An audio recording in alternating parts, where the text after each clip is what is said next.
Shooting investigation in Durham. Police were at two separate scenes overnight. What we're trying to learn this morning after a 13-year-old was shot at one of those scenes. And our temperatures are much colder this morning than they were yesterday, but we'll see a big roller coaster ride with our temperatures over the next week, plus a good rainmaker coming up this weekend. Also, measles concerns. Several parts of our areas were possibly exposed to the virus. Who is at risk and what you should do if you've been exposed. WRAL News at 8 on Fox 50 starts in less than 30 seconds.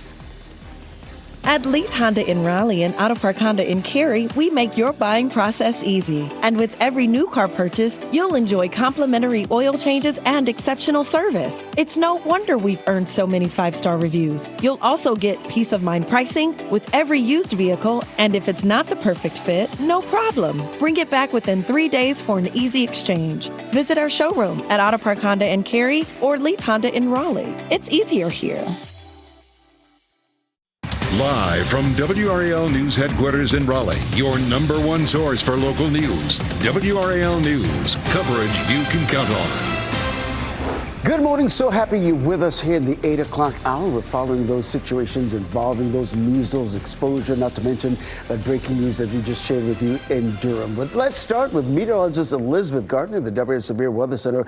Boy, we enjoyed those 2 days of spring-like weather. We did, and we're going to enjoy some more sunshine today, but we're back to normal. It's a normal morning temperature. It'll be a normal afternoon high, but it looks pretty as we take a look down Salem Street here in Apex. We jumped from 32 last hour to 36 as we're getting into the 8 o'clock hour.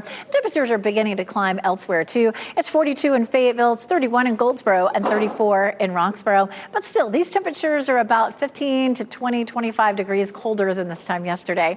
Highs this afternoon in the low 50s. Again, that's close to normal, and we'll see plenty of sunshine, just a little bit breezy. Our next weather maker arrives on Sunday. I'm going to walk you through the timeline. It looks like it'll be mainly during the day and Sunday night. We should see a good soaker here. We'll talk about some of the amounts coming up. Grant? I wanted to update folks on I-87 this morning. I showed you this earlier where we had some delays on Window Falls. Now not seeing as many delays headed westbound into town, or southbound, I should say, on 87 into town this morning. So a good sign there. We still have some delays headed southbound on 87 just in other parts of the interstate there, and I'll show you kind of what our drive times look like across the area. You can see from Chapel Hill this morning into Durham, headed eastbound on I-40, a 6-minute delay there, and then from Hillsborough, still a 9-minute delay north on 85 this morning. We've seen a lot of delays headed southbound on 85 this morning. It looks like it's still backed up near Hillsborough, so keep that in mind this morning. And then from NC50 headed westbound, it's going to be on 98, a 7-minute delay this morning. Also watching our drive times over in Raleigh as well. We've seen some delays from Apex and also from 87 from Knightdale as well. And you can still see a 7-minute delay from Knightdale this morning, a 13-minute delay from Apex, a 10-minute delay from Wake Forest, and now a 5-minute delay headed eastbound on I-40. So watch for all those spots where you see that red on 440 and 40 this morning. Could have some at least minor delays. Tune us in on the radio, 101.5 HD3. Grant, thanks. Well, this morning, police in Durham are investigating two shootings just a little more than a mile apart, including one that left a man dead. A 13-year-old was hurt in a drive-by shooting on Rosedale Avenue just after 9 o'clock last night, and the man died in a shooting on East Umstead Street just before midnight. WRAL's Ali Cadlebar is on East Umstead Street in the WRAL Breaking News track. And Ali, you saw a lot of police activity behind you earlier. Yeah, Ken, and just within the past 10, 15 minutes, we saw officers try to get into this building right here. Now, it's the J.A. Whitted building, and according to Durham Public Schools website, it's now a senior living center and preschool, and we can see multiple surveillance cameras on this building. They were possibly trying to get access to those to try to get some insight on exactly what happened here late last night. And we want to get you right to this video from the WRAL Breaking News Tracker. We saw forensics taking photos of what looked like clothing. They even bagged that evidence later this morning. Now, police say that a man was shot here off of East Umstead Street around 11:55 last night. That man, Tavarish Joyner, he was taken to the hospital where he later died. And we're working to find out more about that man, as well as if anybody has been arrested. And we can see detectives still on the ground here, still investigating. Very much an active scene. Of course, we're staying on top of this every 30 minutes. Reporting live in Durham, Ali Cadlebar, WRAL News. A 13-year-old also hurt in a drive-by shooting on Rosedale Avenue in Durham. It happened around 9:15 last night. Police say the teen was walking when someone shot at him from a car driving by. The teen is expected to make a full recovery, though. No word yet on anyone who might be responsible for this shooting. Health officials are warning people who may have been exposed to the measles virus all across 3 counties in our viewing area. The incidents happened at one hospital, several grocery stores, a pharmacy in Durham, Wake, and Johnston counties. WRAL's Kelsey Coffey is live outside the state health department this morning. And Kelsey, officials say unvaccinated people are most at risk right now. Yes, Ken, doctors here at the state health department say that if you've already been vaccinated and you've been exposed, then you're almost certainly safe. But if you're not vaccinated, then you should be monitoring for symptoms for the next 21 days. Health officials flagged 9 locations across Durham, Wake, and Johnston counties for possible measles exposure. Dr. Zach Moore with the state health department says so far there have been at least 18 cases in North Carolina since December. Most of them children, and the majority trace back to a major outbreak in South Carolina. Measles is generally considered to be the most infectious disease known, so the likelihood of somebody who's not protected getting measles after an exposure is pretty high. And then this here is a caveat for some of the folks who are already vaccinated. If you were vaccinated between 1957 and 1968, then it's recommended that you reach out to your doctor about getting what's called a measles titer. That's a test that can help figure out whether or not you still have immunity. Some vaccines that were used back then just are not as effective as what we have today. Kelsey Coffey, WRAL News. I'm in Raleigh. We're also looking into the vaccination rate in the counties reporting these cases. Now, the North Carolina Department of Health and Human Services has a measles vaccination data dashboard on its website. It allows you to see county by county vaccination rates estimated at elementary schools across our state. Our Wake County schools, K through 5th grades, are estimated 94% of students are in fact vaccinated. In Durham County, that number drops to 88%. And in Johnston County, an estimated 95% of students are vaccinated for measles. WRAL is staying on top of the growing number of measles cases in the Triangle. You can find out all our coverage, including a list of exposed locations and symptoms to watch for.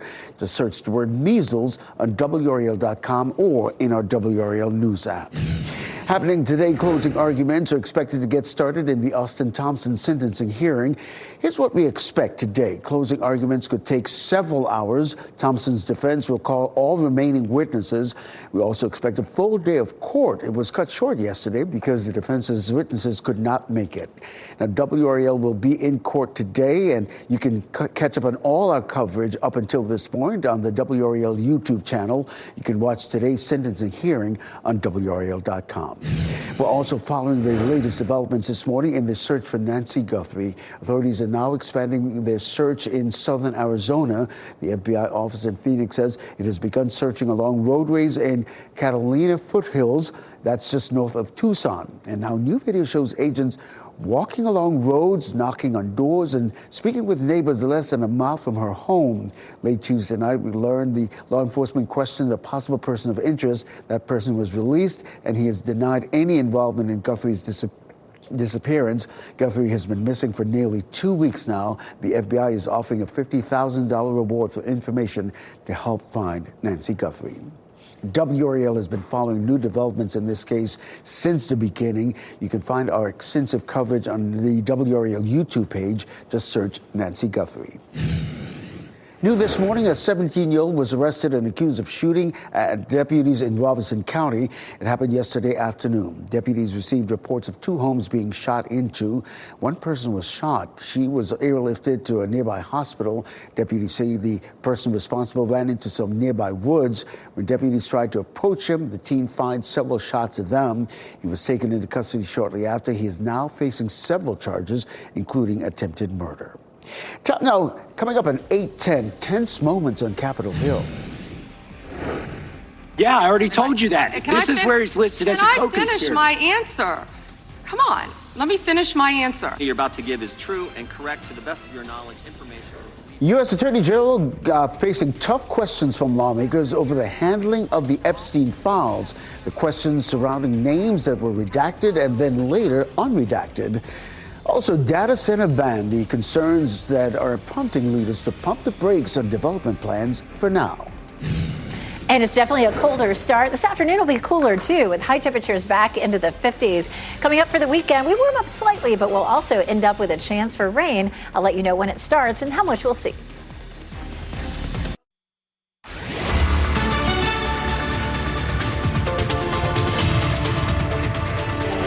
8:13. It's beautiful out there this morning. Look at the clear skies here right in our backyard. You can see our tower here on Western Boulevard. Our temperatures are colder than they were yesterday, certainly. 35 in Holly Springs, 36 in Durham. It's still 30 in Cary and 33 in Garner and in Goldsboro. So it's been a cold start out there this morning. Still, I know there are plenty of folks who are going to get out and go for their walk, their run this morning, maybe just an extra layer. By lunchtime, temperatures are closer to 50 degrees. And if you're headed out for the after-school practices, and drop off your kids or stay with them, looking at 50s mid-afternoon, but after the sun sets, temperatures dip back into the mid-40s. We do have some roller coaster temperatures in our forecast and some rain on Sunday. Coming up, we'll talk about how much we could see. Grant? Yeah, watching a new crash at I-40 at Rock Quarry Road. Can't see it on the camera right now. They've been trying to pan the camera around to see if we can find where that crash is, but that was just reported in, and we have some delays there because of it. I did put that in our system here. Again, as I-40 at Rock Quarry Road, headed eastbound. It looks like everything's in the green so far, but you could see some delays from that crash there. Tune us in the radio, 101.5 HD3. Let's go ahead and swing over to the WRAL Live Center for an update on a story we brought you in the last hour. So Ukraine's president is showing support for the athlete who was disqualified from the skeleton competition in the Olympics because of this helmet right here. So Vladislav Herskovich wanted to wear this helmet. And if you look here, you can see it has images of people who were killed in his country during Russia's war with Ukraine. Well, the International Olympic Committee told him the helmet of remembrance went against rules that prohibit the athletes from making political statements. And so he was disqualified. And so not too long ago, we saw this post from Ukraine's president supporting this athlete. He said, "I thank our athlete for his clear stance. His helmet bearing the portraits of fallen Ukrainian athletes is about honor and remembrance and a reminder to the world what Russian aggression is and the cost of fighting for independence." Giving you a live look now at the U.S. Capitol this morning after a number of key votes took place in the U.S. House last night, including a vote to roll back President Trump's tariffs on Canada. The GOP-led House voted 219 to 211 to roll back the tariffs. 6 Republicans voted for the bill and 1 Democrat against. The vote now heads to the U.S. Senate, but President Trump has the power to veto it if it reaches his desk. The president warned of political consequences for the Republicans who voted against his tariffs. Well, the U.S. House also approved a bill that would implement strict limitations on voter registration and casting a ballot. The bill would mandate that states verify voter eligibility by providing proof of citizenship in person. That would include documents like a U.S. passport or birth certificate. The bill also creates new voter ID requirements for in-person and mail-in voting. Supporters say the bill supports election integrity. Critics say it creates barriers to voting.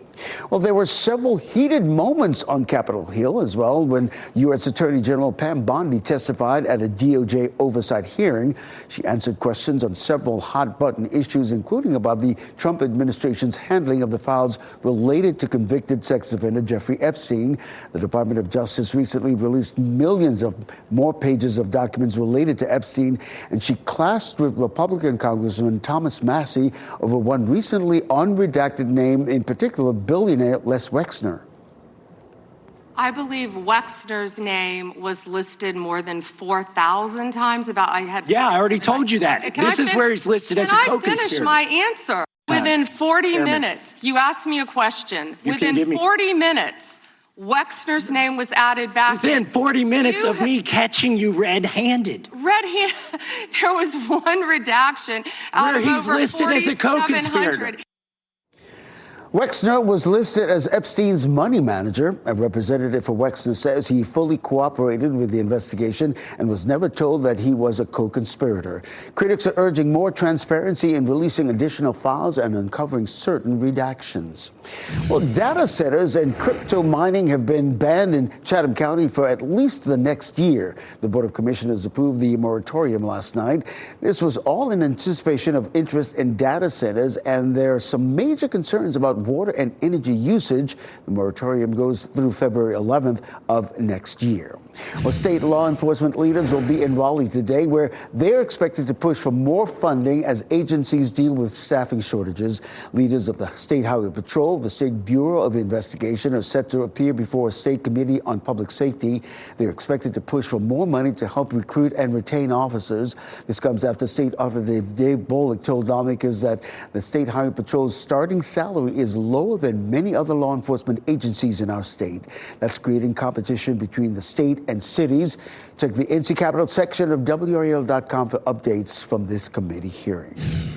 Happening today, the Venerable Buddhist monks will head to the Maryland State Capitol before boarding a bus back to Texas. The monks reached the state capitol or destination yesterday in Washington, D.C., ending their 109 Walk for Peace. Thousands came to the National Mall to hear the monks speak. The Walk for Peace started in Fort Worth, Texas on October 26th. They walked through 7 other states to get to the nation's capital, including right here in North Carolina. We'll never forget their visit. Thousands of people here in North Carolina came to see the monks when they spoke at the state capitol. We have the full speech posted to our WRAL YouTube channel. You can watch it right now. And happening today in our area, Bishop William Barber leading a march to Raleigh calling for peace and justice. The 50-mile Love Forward Together started in Wilson yesterday. It ends on Valentine's Day at the state capitol. The march is protesting what organizers call the relentless policy of violence against poor and low-income people, as well as gerrymandering efforts in North Carolina's midterm elections. Let's turn our attention to the forecast and welcome in meteorologist Elizabeth Gardner. Listen, this is a beautiful shot, but boy, did we enjoy those spring-like temperatures. Oh, we did. And, you know, now that we're in the middle of February, we'll see more of the spring-like temperatures and less of the winter temperatures. I mean, we're not done with them, of course, but we're heading in that direction. And it is beautiful all across our viewing area this morning. All the cameras looking so pretty. Just a few high, thin clouds. And here at Rocky Mount Mills, our temperatures are in the mid and upper 30s. We're starting to see a little warmer temperatures now that the sun has been up for a little while. Love this photo that Ardella Anthony sent us from Sims this morning. Beautiful little crescent moon. We still love to see your photos, even if they're not of the snowmen or the sledding or, you know, your dog's playing in the snow. But go to WRAL.com/report it and send us what's happening in your backyard. Here's what's happening in the big picture. We have high pressure that's rotating clockwise, and that high is pushing in the cool air right behind this front. So we're sitting in the coldest part of this particular system. Now, as our next low approaches for the weekend, it'll help to scoop up some slightly warmer air. We'll get it to 60 by the time we get to Valentine's Day because of that. The clouds will increase ahead of the next system that rolls in on Sunday. Rain is likely, and it will be heavy at times. It may start mid-morning. So if you're headed out to services, church services in the morning, it should be fairly dry, but keep checking back for the timeline. We should see widespread rain on Sunday with it beginning to clear on Monday. This is Saturday as the system crosses the south by 9 a.m. on Sunday. It's still to the west, really starting to move in right around or after lunchtime. It's going to be pretty heavy for us during the afternoon on Sunday and Sunday night. And then hopefully it's out of here by Monday morning, but keep checking back. I mean, it could still linger into the morning commute on Monday. It's a 100% chance during the day Sunday and at least a 70% chance overnight. And this is a look at what some of the computer models are looking at. The American model just really jumped up. It was about an inch last model run. This model run, it's almost 2 inches. Our in-house model is 1.2 and the European about 1.3. So we're feeling pretty confident that we'll get at least an inch of rain, and boy, do we need it. The drought monitor comes out shortly, just in the next hour or two. Right now we're under severe drought. I would expect us to stay there. We're really going to need to have some consistent rainfall, you know, an inch or more on Sunday, you know, another inch the following week, and we're going to see that for weeks before we start to move the needle on that drought monitor. So right now for Saturday, looking good for Valentine's Day. President's Day looking dry and mild. It was 60, but hold on, we could be almost 70 by Wednesday. I want to bring an update on I-40 at Rock Quarry Road. You can now see the backups headed eastbound on I-40 this morning. I mentioned there was a crash there that was just reported before I last spoke with you. Now you can see if you're headed eastbound, you've got those delays now starting to pick up. So please make sure to take some extra time if you're going to be headed eastbound on I-40 this morning on the south side of town. Again, it's going to be I-40 at Rock Quarry Road headed eastbound towards 440. I want to show you some more delays across the area as well. Some drive times from Knightdale, only a 5-minute delay headed southbound on 87 this morning. But more delays from I-885 headed eastbound on I-40, an 11-minute delay now. So that area is in red. So you can see some more delays in that area. And from Apex north on Highway 1, looking at a 2-minute delay this morning. From Wake Forest, if you're headed southbound on Highway 1, you're looking at a 7-minute delay. And then westbound on I-40 into Raleigh, we're looking at a 1-minute delay this morning. You can tune us in on the radio, 101.5 HD3. All right, Grant, thanks. Valentine's Day deals from restaurants to roses. 5 on your side shares the best local deals you'll find this weekend. And if you see breaking news, have a story or tip, or just take some video or pictures and whatever you see and report it to us. Go to WRAL.com/reported to send your video, pictures, or tip to someone in our newsroom.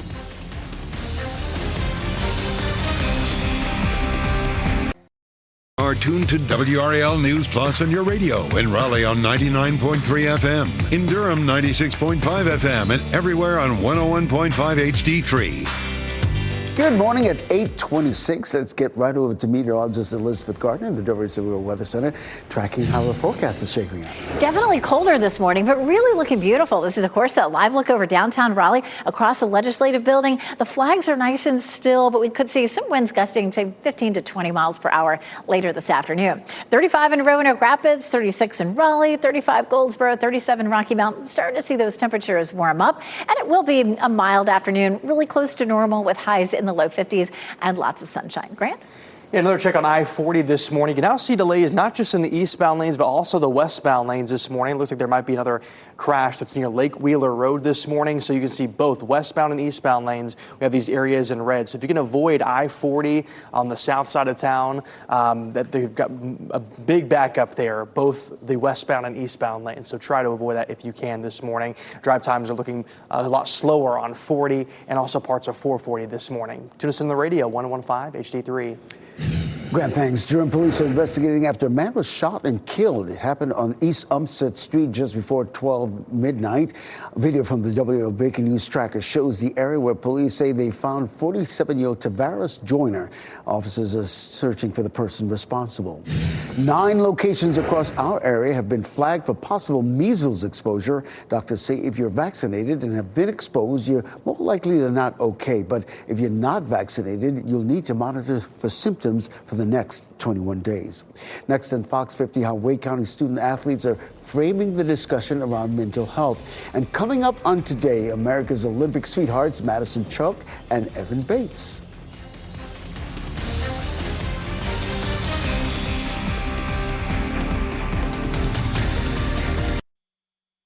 Now, breaking news from WRAL. Coverage you can count on. 2 shootings in Durham. On the left, there's a live look at the scene on East Umstead Street, and on the right, video from the scene this morning on Rosedale Avenue. What we're learning about the victims of these shootings just over a mile apart. New measles exposure, concerns about possible additional infections in 3 local counties. What you should do to protect your family. And colder air moved in overnight last night. Our temperatures are 15 to 25 degrees colder than this time yesterday. We're going to take you on a roller coaster ride with the temperatures. I'll show you. Good morning at 8:30. I'm Ken Smith. So good of you to be with us this morning. So let's get right over to meteorologist Elizabeth Gardner in the WRAL Weather Center, tracking how our forecast is shaping up. Boy, we had a really cold period from the middle of January until, really just now. But take a look at Fenton and Cary. It's gone. They do take down the ice rink. Last weekend was the last weekend. And, then, of course, right on cue this week, we had warm temperatures in the 60s and 70s. And we have more of that in the forecast for next week. But this morning, turns turned colder with a flow coming out of the northwest, and our temperatures heading out the door are all in the 30s, except down in the south where it's 42 in Fayetteville and in Clinton, but 36 in Durham, 37 Rocky Mount, 36 in Roxborough, and we're running anywhere from 15 to 25 degrees colder than this time yesterday. The afternoon will feel cooler as well. We were in the 60s yesterday. We're back to sweater or jacket weather for the afternoon with temperatures in the low 50s. Then we're going to change the pattern even more as we get into the weekend. It does look dry for Valentine's Day, but on Sunday we have this big weather maker that's going to bring us a good chance for rain. I'll show you how much you could see coming up. Grant? Yeah, here's another update on I-40 at Rock Quarry Road. This is headed westbound. You can see in those westbound lanes there are a lot of cars going to stop and go at this point with multiple crashes now. One's on the westbound side, one is in the eastbound side on I-40. So if you're on I-40 on the south side of the Beltline, you're going to have to deal with some delays this morning because of multiple crashes. Again, this is that westbound side there, and you can see it's really slowed down this morning. So please use caution. Leave some extra time if you have to take this route this morning, because it's a lot of this area is in the red in our traffic map here. You can see west and eastbound lanes both having some issues this morning. So just take some extra time this morning, maybe hop off and go on some alternate routes towards downtown and go around this area on I-40 and reconnect on I-40 on the west side of town. That might help to alleviate some of those delays that you might see on I-40. South on 87 from Knightdale, 5-minute delay right now. A 12-minute delay east on I-40 this morning. 3-minute delay headed north on Highway 1. And from Wake Forest south on Highway 1, a 7-minute delay. You can tune us in on the radio, 101.5 HD3. Grant, thanks. Well, this morning, police in Durham are investigating two shootings about a mile apart, including one that left a man dead. A 13-year-old was hurt in a drive-by shooting on Rosedale Avenue. This happened around 9 o'clock last night, and a man died in a shooting on East Umstead Street just before midnight. WRAL's Ali Kattlebar is there in the WRAL breaking news track. And Ali, that scene is still very active more than 8 hours later. And we've seen a lot of layers to this investigation process. Right now, we're seeing detectives go in and out of the buildings over there. We've also seen them eyeing some security cameras as well, possibly just trying to get a look at what this scene looked like and what happened here just hours ago. Now, this is video from the WRAL breaking news tracker of what that investigation process looked like earlier this morning. We saw forensics taking photos of what looked like clothing. We also saw them bag some evidence there as well. Now, police say that officers found a man shot on a sidewalk on East Umstead Street around 11:55 last night. Now, that man, Tavares Joyner, he was taken to the hospital where he later died. We're working to find out more information about Joyner, as well as if anybody has been arrested. Again, very active investigation right now. We're staying on top of this throughout the morning. Reporting live in Durham, Ali Kattlebar, WRAL News. I want to tell you about that 13-year-old who was hurt after a drive-by shooting on Rosedale Avenue in Durham. This happened around 9:15 last night. Police say the teen was walking when someone shot at him from a car driving by. The teen is expected to make a full recovery, though. No word yet on anybody who could be responsible for this. New developments in measles cases all across North Carolina. Health officials are warning people who may have been exposed all across 3 separate counties in our viewing area. Yesterday, we told you about places of exposure in Wake County. We're now seeing places added in Durham and Johnston counties as well. WRAL's Kelsey Coffey walking us through this situation. Health leaders are watching very closely. Doctors here at the State Health Department say if you've already been vaccinated and you've been exposed, then you're almost certainly safe. But if you have not been vaccinated, then you should be monitoring for symptoms for the next 21 days. Health officials flagged 9 locations between Wake, Durham, and Johnston counties for possible measles exposure. Dr. Zach Moore with the State Health Department says so far there have been at least 18 cases in North Carolina since December. Most of them children, and the majority trace back to a major outbreak in South Carolina. We've had cases in North Carolina where we can't identify a specific exposure, so that tells us that there's unrecognized chains of measles transmission happening here in our state. Now, here's a caveat for the folks who've already been vaccinated. If you were vaccinated between the years 1957 and 1968, it's recommended that you check in with your doctor about getting what's called a measles titer. This is essentially a test to make sure that you still have immunity, because some of the vaccines that were used back then just aren't as effective as the ones that we use today. Kelsey Coffey, WRAL News in Raleigh. So here's something else we're doing for you. We're looking into the vaccination rate in counties reporting cases. The North Carolina Department of Health and Human Services has a measles vaccination data dashboard on its website. It allows you to see county by county vaccination rates estimated at elementary schools all across our state. In Wake County, meantime, in K through 5th grade schools, an estimated 94% of students are vaccinated. In Durham County, that number is at 88%. In Johnston County, an estimated 95% of students are vaccinated for measles. Well, WRAL is staying on top of this growing number of measles cases in the Triangle. You can find our full coverage, including a list of all the locations of reporting exposures and what symptoms to watch for. Just search the word measles on WRAL.com or on our WRAL News app. Well, following the latest developments this morning in the search for Nancy Guthrie, authorities may have found more clues connected to her disappearance. Yesterday, FBI agents scoured the roads and rough desert terrain in the Catalina foothills area. That's just north of Tucson. A reporter from the New York Post says they saw agents pick up what appeared to be a pair of dark gloves off the side of the road about a mile and a half from Guthrie's home. It's not clear if those same gloves were worn by the person seen in these doorbell videos that we've been seeing outside Guthrie's front door when taken the night she disappeared. Also, TMZ reporting it received an email from someone who claims they know who Guthrie's kidnapper is. Nancy Guthrie has been missing now for nearly 2 weeks. The FBI is offering a $50,000 reward for information to find Nancy Guthrie. WRAL has been following new developments in this case since the beginning. You can find our extensive coverage on the WRAL YouTube page. Just search Nancy Guthrie. Happening today, closing arguments are expected to get started in the Austin Thompson sentencing hearing. Here's what we can expect, at least for today. Closing arguments could take several hours. Thompson's defense will call all remaining witnesses. We also expect a full day of court. It was cut short yesterday because the defense's witnesses could not make it to court. WRAL will be in the courtroom today, as we have been since this proceeding began.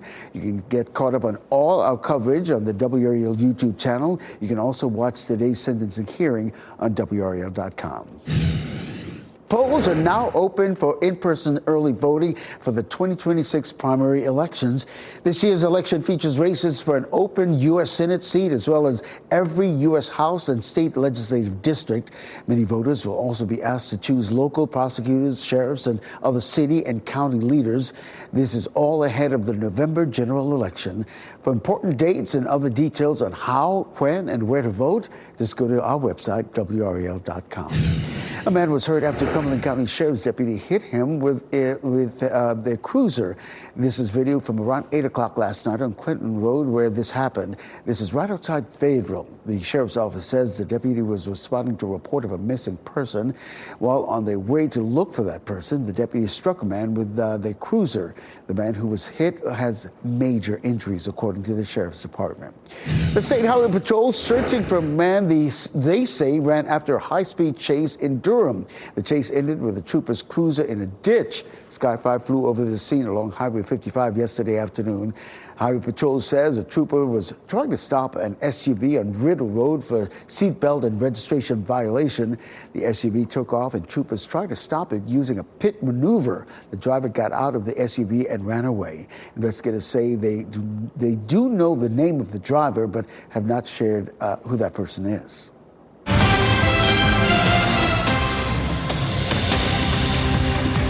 Well, today at the Winter Olympics, women's curling has started. This is a live look right now out of Italy. The men's team will compete later this morning. Also, medals will be awarded today in 3 skiing events: luge, speed skating, and the men's and women's snowboard half pipe.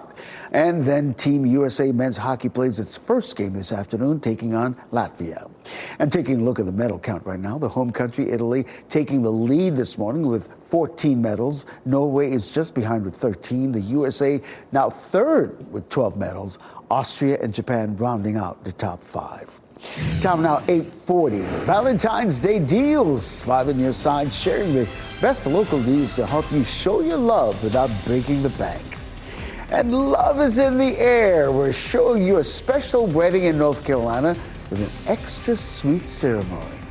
Hey, we want to take you outside as we head to break. There's a look at Pinehurst, the Pinehurst Resort and Country Club. Colder air returning to the forecast today. Coming up, meteorologist Elizabeth Gardner showing us when we jump to the 50s and our chance for a wet Valentine's Day weekend.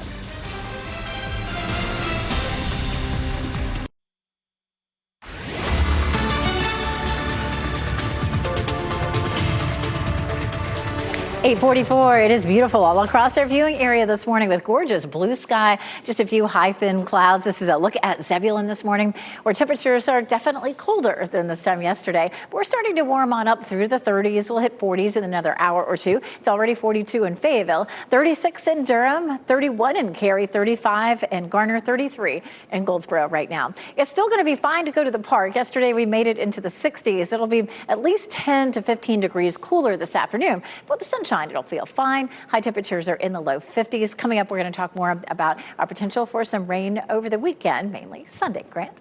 Yeah, watching a new crash is going to be off of US 70 Glenwood Avenue. Going to be right by Creedmoor Road on the should be on the westbound side. Also seeing some delays on the eastbound side as well. So keep in mind, could have some delays off Glenwood Avenue close to the mall this morning, as it's a new crash that came in just of the past 5 to 10 minutes. So going to keep watching that for some more delays. Also still watching I-40 westbound. A crash there is blocking the left lane there. So you can see all that area of red where that backup is. Tune us in on the radio, 101.5 HD3. Thanks. Testimony underway in the landmark trial against YouTube and Meta. The head of Instagram, Adam Mosseri, testified in Los Angeles yesterday. He says while he believes the app can be misused, he does not think users can be clinically addicted or hooked to it. This trial comes after a young woman sued YouTube and Meta. She claims the companies intentionally provoke addictive behavior and cause mental health issues. This is the first of more than 1,500 similar cases going to trial. Mental health is on the front of students' minds in Wake County as well. Star athletes met with students in the area to talk about the topic. Former NC State and WNBA basketball star Chastity Melvin and Olympic BMX cyclist Cameron Larson were at Dillard Drive Magnet Middle School. Students were given tools on how families can have a healthy conversation about mental health at home. A lot of parents have to evolve. They have to educate themselves because the youth are going through different challenges than we did when we were younger. All humans deal with mental health issues. All humans deal with having to make critical decisions, and helping them find solutions on how to make those is important. They also discussed the connection between mental health and substance use. One Apex teenager just came back from the trip of a lifetime. James Waters is 16 years old. After 3 years of chemotherapy, he rang the bell last year in the fight against leukemia.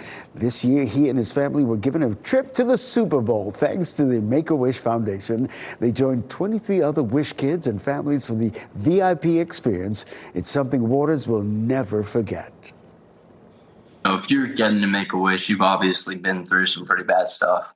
And just like, a week of if you kind of view that as darkness, this is like a view of not just bright. This is like a week of the sun. Ah, what a memorable moment. Walter also received an engraved Super Bowl ring with his invitation. Love that. Well, this year's Super Bowl may be over, but the link between sports and entertainment has no off season. David Daniel has all this and more in today's Hollywood Minute. Chappell's got a case of the zoomies. Shishi comes in to shake things up. Super Bowl 60 wasn't the only big game to put up big numbers on Sunday. The 22nd annual Puppy Bowl scored as well, drawing 15.3 million viewers on Animal Planet and its sister stations. That's the adoption-centered program's highest ratings in 8 years and a 20% increase over 2025. On the field, Team Fluff were the top dogs, beating Team Rough 73-69. They call it the ABA, the American Basketball Association. There was something fresh in the ABA. Soul Power, the legend of the American Basketball Association, looks at the 1960s and 70s pro league that gave its rival NBA such innovations as the slam dunk contest and the three-point shot, and such stars as Julius Dr. J. Irving. The documentary premieres today on Prime Video. Slammin' and jammin' in Hollywood, I'm David Daniel. How cool is that? Well, from restaurants to roses, there's no shortage of deals to be sought after the Valentine's Day.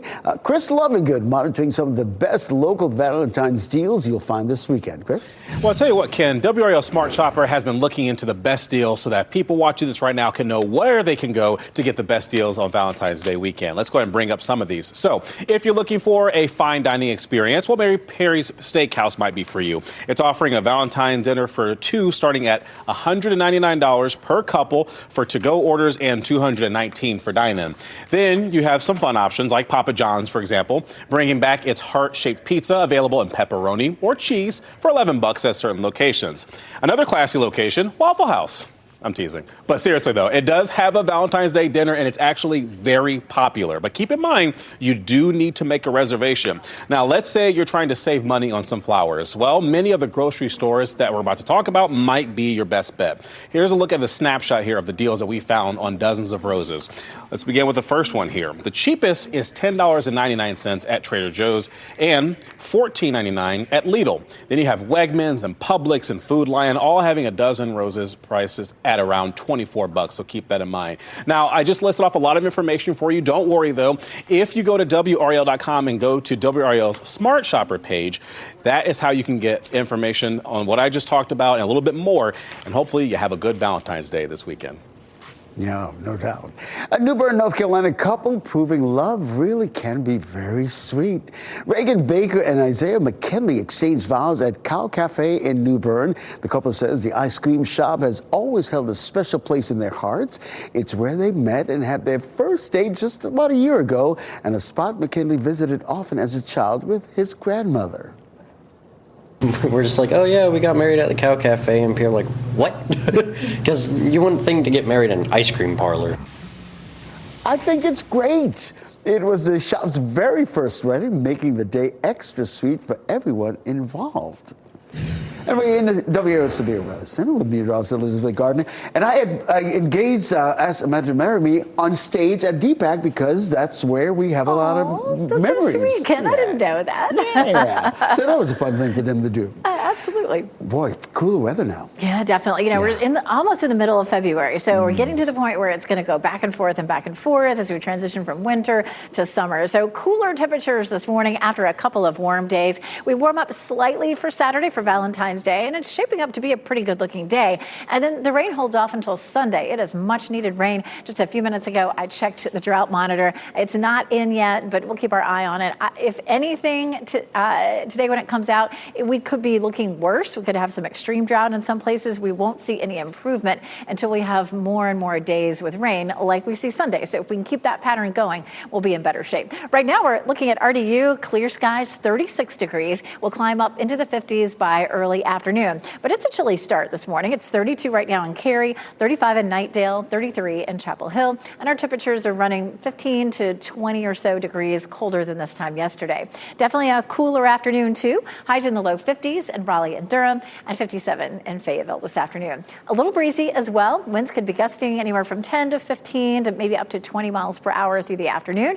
And that wind is coming out of the northwest. And you can see that northwesterly wind signified by those arrows in blue. And of course, that makes sense. You know, northwesterly wind is bringing us the cool temperatures. And then when we see the wind shifting to southwesterly, we show those in red. That's when the warmth comes back. And we'll see a little bit of that on Saturday when we hit 60. But Sunday is going to be a wet day. It's going to be well above freezing. So this is not going to be a situation that brings us any wintry weather. It does hold off until maybe mid to late morning on Sunday. So Saturday night, if you're taking your Valentine out, we're nice and dry, 54 at 5 o'clock and 47 by 9 o'clock. You know, when our temperatures started to warm up earlier this week, the pollen started to climb the trees already at moderate in terms of pollen counts, and that will only go up as we get through this week. Monday for President's Day, we're back to 60. 60 degrees. Looks like a nice day. And then nearly 70 again by Wednesday, Ken. All right. We appreciate that, Elizabeth. More news, weather, and traffic after the break.